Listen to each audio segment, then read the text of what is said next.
શ્રી ગણેશાય નમઃ. મિત્રો, આપ જોઈ રહ્યા છો યુટ્યુબ આપણી ચેનલ આવો સત્સંગમાં આપ સૌનું સ્વાગત છે. આજે પુરુષોત્તમ માસનો 25મો દિવસ છે. આજે આપણે સાંભળશું પુરુષોત્તમ માસ મહાત્મય કથા અધ્યાય 25મો, વ્રત ઉદ્યાપન વિધિ અને આ દિવસની કથા વાર્તા ધનબાઈ મનબાઈની કથા તથા સંકીર્તન પણ સાંભળીશું.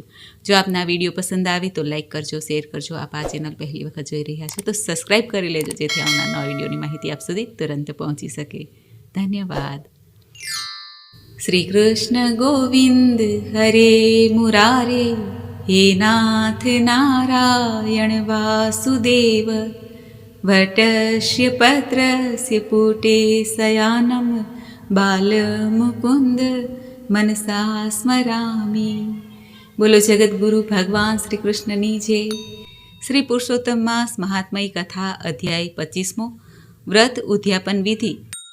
સૂત પુરાણી સૌનકાદિ ઋષિઓને કહે છે, હે સૌનકાદિ મુનિઓ, રાજા દ્રઢધન્વાએ પુરુષોત્તમ માસના વ્રતની જે ઉદ્યાપન વિધિ અંગે પૂછતા વાલ્મીકી ઋષિએ જે જણાવ્યું હતું તે હું તમારી સમક્ષ કહું છું, તે તમે સાંભળો. પુરુષોત્તમ માસમાં કૃષ્ણ પક્ષની 14મી તિથિ અથવા તો અમાવસ્યાની તિથિના દિવસે ઉદ્યાપન કરવું જોઈએ. સવારની સર્વ ક્રિયાઓ પતાવ્યા પછી 30 બ્રાહ્મણોને પત્ની સહિત આમંત્રણ આપવું. નહીં તો શક્તિ મુજબ 5-7 બ્રાહ્મણોને પણ બોલાવી શકાય છે. અડધો મણ 10 શેર, 5 શેર કે પછી 2.5 શેર જુદા જુદા 5 જાતના ધાન્યને લાવીને ભૂમિ પર મંડળ રચવું. આ મંડળ ઉપર સોના, રૂપા, તાંબા કે માટીના છિદ્રો વિનાના 4 ઘડા સ્થાપવા જોઈએ. તેના પર ફળ મૂકવા જોઈએ. વસ્ત્ર, ફૂલો, ચંદન આદિથી પૂજા કરવી. ત્યારબાદ વાસુદેવ, બલભદ્ર, પ્રદ્યુમ્ન અને અનિરુદ્ધ એ 4 દેવોનું સ્થાપન કરવું જોઈએ. 4 બ્રાહ્મણો પાસે પૂજન કરાવીને તેમજ ભોજન, વસ્ત્ર, દક્ષિણા આપવા. 4 દિશામાં દીપક મૂકવો અને માતા મહાલક્ષ્મી સહિત ભગવાન પુરુષોત્તમની પૂજા કરવી તથા વાસુદેવાય સ્વાહા એ મંત્રથી તલનો હોમ કરવો જોઈએ. હોમ દરમિયાન, હે પુરુષોત્તમ ભગવાન, મારા અર્ધ્યનો આપ સ્વીકાર કરો, હું આપને નમસ્કાર કરું છું તેવી પ્રાર્થના કરવી અને ધ્યાન ધરવું. ત્યારબાદ પૂજા કરનાર બ્રાહ્મણને સોના સહિતનું પાત્ર દાનમાં આપવું અથવા શક્તિ મુજબ. આચાર્યને સંતોષ થાય તેટલી દક્ષિણા આપવી. ઉપરાંત આમંત્રિત બીજા બ્રાહ્મણોને ભોજન કરાવીને દક્ષિણા સાથે ગાયનું દાન પણ કરી શકાય છે. તેલ અને ઘીના પાત્રો, વસ્ત્રો, શિવ પાર્વતીની મૂર્તિ, પગરખા આદિ દાનમાં આપવું. જો શક્તિ હોય તો શ્રીમદ ભાગવતનો ગ્રંથ પણ આપી શકાય છે. બ્રાહ્મણ દેવની પત્નીઓને પણ વાંસના સુપડા, હળદર, કંકુ અને 16 શૃંગારની સામગ્રી દાન આપી શકાય છે. બાદમાં વ્રત દરમિયાન થયેલ ભૂલચૂક બદલ ભગવાનની ક્ષમા પ્રાર્થના કરવી હાથ જોડીને. સર્વ કર્મ પતી ગયા પછી ગૌગ્રાસ અને શ્વાનનો ભાગ કાઢીને સહકુટુંબ ભોજન લેવું. વ્રત કરનારે વ્રતના છેલ્લા દિવસે રાત્રે જાગરણ કરીને ભગવાનનું કીર્તન કરવું અને ભગવાન પુરુષોત્તમનું પૂજનનું વિસર્જન કરીને ત્યારબાદ વ્રતની પૂર્ણાહુતિ કરવી જોઈએ. જે કોઈ નર નારી પુરુષોત્તમ વ્રત અને તેની ઉદ્યાપન વિધિ શ્રદ્ધાપૂર્વક કરે છે તે આ લોકમાં ઘણા સુખો ભોગવીને અંતે વૈકુંઠમાં જાય છે. શ્રી પુરુષોત્તમ મહાત્મય કથા વ્રત ઉદ્યાપન વિધિ નામનો 25મો અધ્યાય સંપૂર્ણ. બોલો પુરુષોત્તમ ભગવાનની જય. તો મિત્રો, આપણે સાંભળી પુરુષોત્તમ મહાત્મયની કથા. હવે આપણે આજના દિવસની કથા વાર્તા સાંભળીએ. ધનબાઈ અને મનબાઈની કથા. ધારાનગરીમાં રાજા ભોજ રાજ કરે. તે દયાળુ, પરોપકારી, પ્રજાપ્રેમી અને બહાદુર હતા. તે પ્રજાને સુખે સુખી અને પ્રજાના દુઃખે દુઃખી થનાર હતા. રાજા નિત્ય રાત્રિના સમયે અંધારમાં પછેડો ઓઢીને નગરચર્યા જોવા નીકળતા. જેને દુઃખી જોતા તેને બીજા દિવસે દરબારમાં બોલાવીને તેમનું દુઃખ ટાળતા. આમ રાજા ભોજ પ્રજા વત્સલ હોવાને લીધે તેમની કીર્તિ તેમના રાજ્યમાં 4 દિશામાં પ્રસરી હતી. પ્રજા દેવ તરીકે ગણીને તેમને પૂજતી. આ ધારાનગરીમાં 2 બાઈઓ રહે. એકનું નામ ધનબાઈ અને બીજીનું નામ મનબાઈ. તેઓ બંને નજીક નજીકના ફળિયામાં રહેતા. ધનબાઈ એકવાર મુશ્કેલીમાં આવી ગઈ ત્યારે રાજા ભોજે મદદ કરેલી. આથી તે ભોજ રાજાને ભગવાન કરતાં પણ વધુ પ્રેમ રાખતા. જ્યારે પણ રાજાની સવારી નીકળે નગરમાં ત્યારે બધા કામ મૂકીને તેમના દર્શને દોડી જતા હતા. મનબાઈ પણ રાજાને ઘણા માન આદરથી જોતા, તેમના કાર્યોને તે વખાણતા. છતાં પ્રભુ તે પ્રભુ અને રાજા તે રાજા તેમ માનતા. રાજા પ્રભુ તોલે ન આવે તેવું તેનું માનવું હતું. ધનબાઈ અને મનબાઈ બંને ધાર્મિક વૃત્તિના હતા.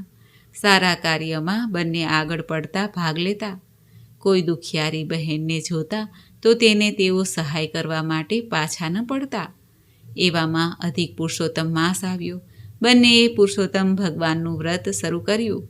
બંને સવારે નદીએ સ્નાન કરવા જાય, કાંઠા ગોરમાનું પૂજન કરે, કથા વાર્તા સાંભળીને દાન દક્ષિણા આપે. ધનબાઈ અને મનબાઈ જાણે સિક્કાની બે બાજુ હોય તેમ દેખાય. ફક્ત તેમાં થોડો ફેર હતો. ધનબાઈને ભોજ રાજા પ્રત્યે અપાર હેત તેમજ ભગવાન તુલ્ય પૂજતા, જ્યારે મનબાઈને પણ રાજા પ્રત્યે હેત, પરંતુ તેઓ ભગવાનને પ્રથમ સ્થાન આપતા. તે વ્રત દરમિયાન પુરુષોત્તમ ભગવાનનું સતત રટણ કર્યા કરતા. દરરોજ પ્રાતઃકાળે નદીએ સ્નાન કરતી વખતે ધનબાઈ સૂર્ય સામે હાથ જોડીને બોલે, હે પુરુષોત્તમ ભગવાન, ફળજો ભોજ ભૂપાળ. જ્યારે મનબાઈ હાથ જોડીને બોલે, હે પુરુષોત્તમ ભગવાન, ફળજો નંદ ગોપાળ. આમ બંને ધનબાઈ અને મનબાઈ સૂર્યદેવ સમક્ષ સ્નાન કરતી વખતે જુદી જુદી પ્રાર્થનાઓ કરતી. ધનબાઈ માનતા કે ભગવાનને રીઝવવા તો ઘણા જપ તપ વ્રત કરવા પડે. વળી પ્રભુ સાંભળે પણ ખરા અને ન પણ સાંભળે. જ્યારે રાજા તો તરત રીઝી જાય છે, કેમ કે તે તો હાજરા હજુર હોવાથી તરત ફળશે. રોજ આ જ પ્રમાણે ચાલે. એકવાર રાજાની દાસીએ આ પ્રાર્થના સાંભળી. એણે જઈને રાણીબા મારફત આ વાત રાજાને પહોંચાડી. રાજાએ વેશ પલટો કરીને આ વાત સાચી છે કે ખોટી તે જાણી લીધું. ભોજ રાજાના મનમાં થયું કે મારું નામ લઈને જે બાઈ પ્રાર્થના કરે છે તેની 7 પેઢી સુધી ખૂટે નહીં એટલું ધન આપું તયે જ હું રાજા ભોજ. પુરુષોત્તમ માસ પૂરો થતાં રાજા ભોજે ધનબાઈને સિપાઈ મોકલીને પોતાના દરબારમાં બોલાવ્યા. રાજા ભોજનું તેડું આવતા ધનબાઈ તો રાજી થઈ ગયા. તેને થયું કે રાજા ભોજ મને ન્યાલ કરી દેશે. તે તો હોશે તૈયાર થઈને રાજ દરબારમાં ગયા. રાજાએ અડધા મણનું એક કોળું તેને આપ્યું. તે કોળું લઈને ધનબાઈ ઘર તરફ પાછા વળ્યા. ધનબાઈ મનમાં વિચારવા લાગ્યા કે મેં આખો માસ પુરુષોત્તમ માસમાં ભગવાનને એવી જ પ્રાર્થના કરી કે ફળજો ભોજ ભૂપાળ, અને છેવટે ભોજરાજાએ મને અડધા મણનું કોળું આપ્યું.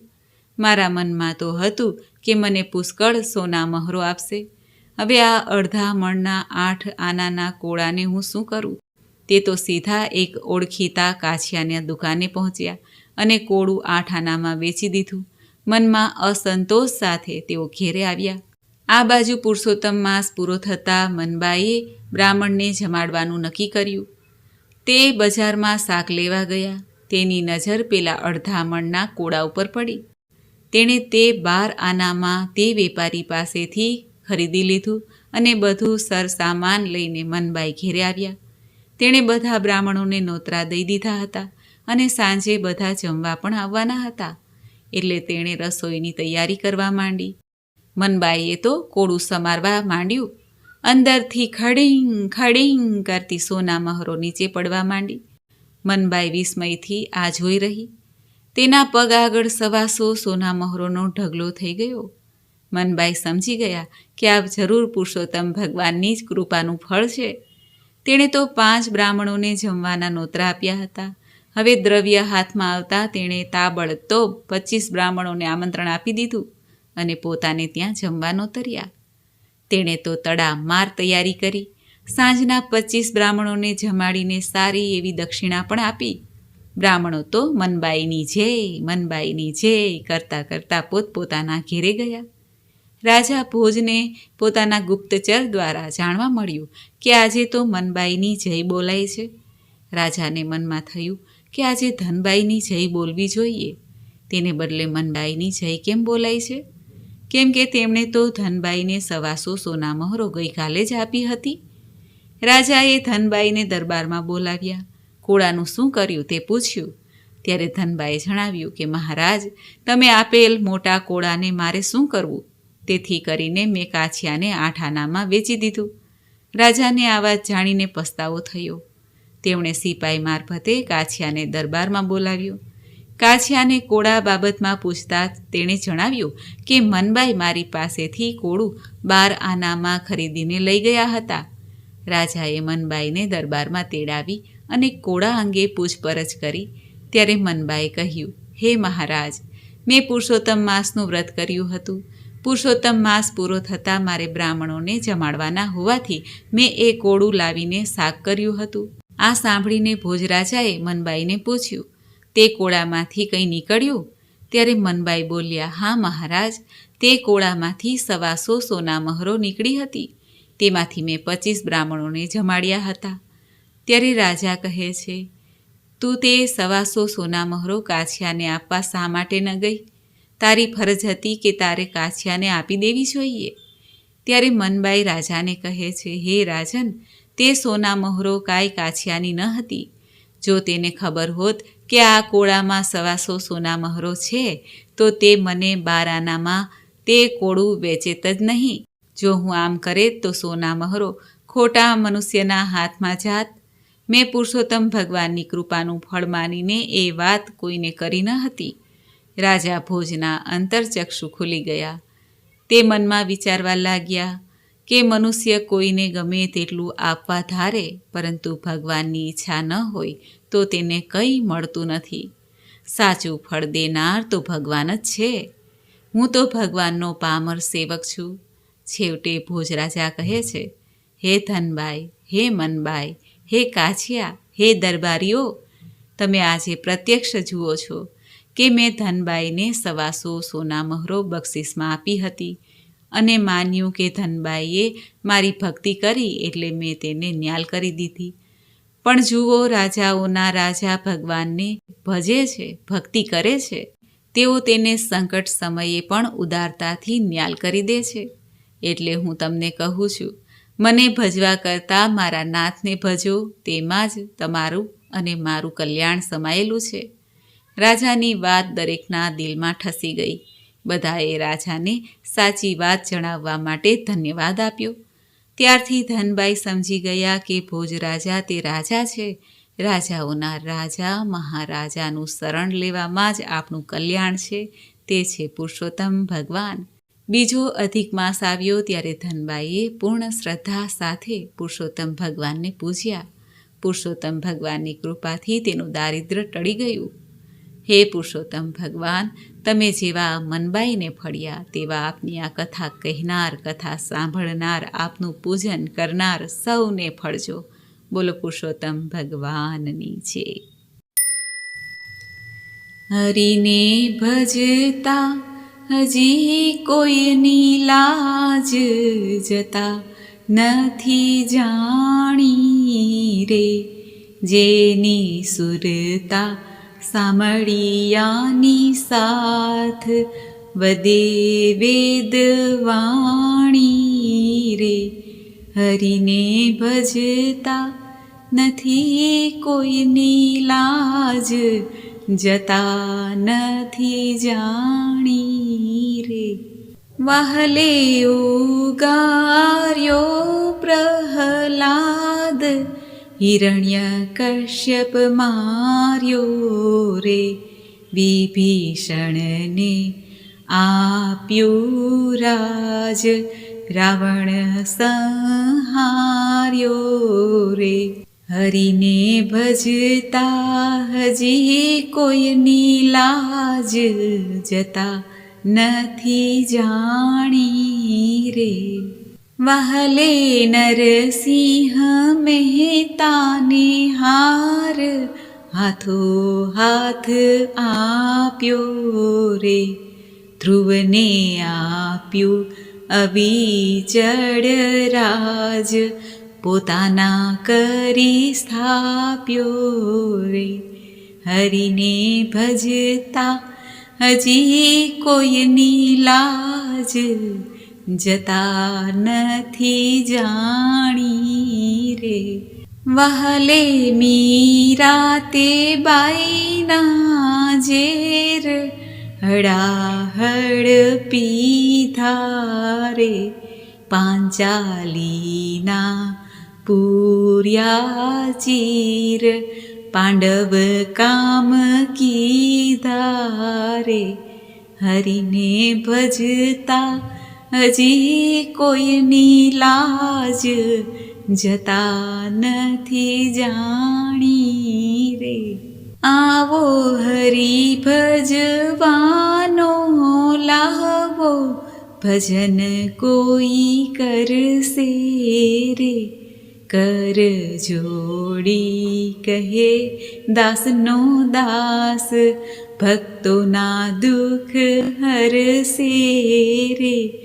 હરિને ભજતા હજી કોઈની લાજ જતા નથી જાણી રે. જેની સુરતા સામળિયાની સાથ વદે વેદ વાણી રે. હરિને ભજતા હજી કોઈની લાજ જતા નથી જાણી રે. બોલો પુરુષોત્તમ પ્યારાની જય. મિત્રો, મને સાંભળવા માટે ધન્યવાદ. આપ સૌને મારા જય શ્રી કૃષ્ણ.